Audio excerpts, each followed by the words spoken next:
ce qu'on va rencontrer, c'est, on le rencontre déjà, on le connaît, c'est la difficulté de sortir des particularismes communaux, départementaux, qui ont leur raison d'être. Hein. Précisément parce que, notamment en banlieue, on n'était pas dans un ensemble conçu comme en lien, comme cohérent, comme devant mener ensemble des politiques. Chacun s'est nécessairement consacré à développer sa propre commune, à faire face aux besoins locaux. Et c'est d'abord ça la priorité d'un élu local.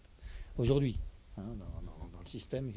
Alors ça, évidemment, c'est à la fois nécessaire et en même temps c'est un frein à toute forme de coopération, de travail ensemble avec d'autres communes, entre départements. Et c'est ça qu'il faut arriver à vaincre. L'intérêt du Grand Paris, c'est de proposer une logique qui sort de notre logique territoriale immédiate.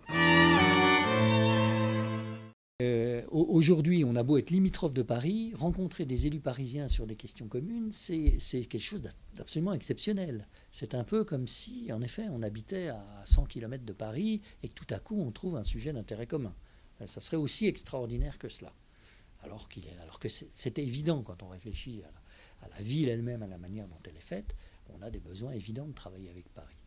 Mais on ne le fait pas. Oui, alors nous, c'est particulier parce qu'on est en bordure du bois de Vincennes et qu'il n'y a pas le périphérique. Mais pourtant, il n'y a pas de frontière là, physique. Et pourtant, il y a une vraie frontière je dirais, intellectuelle, culturelle.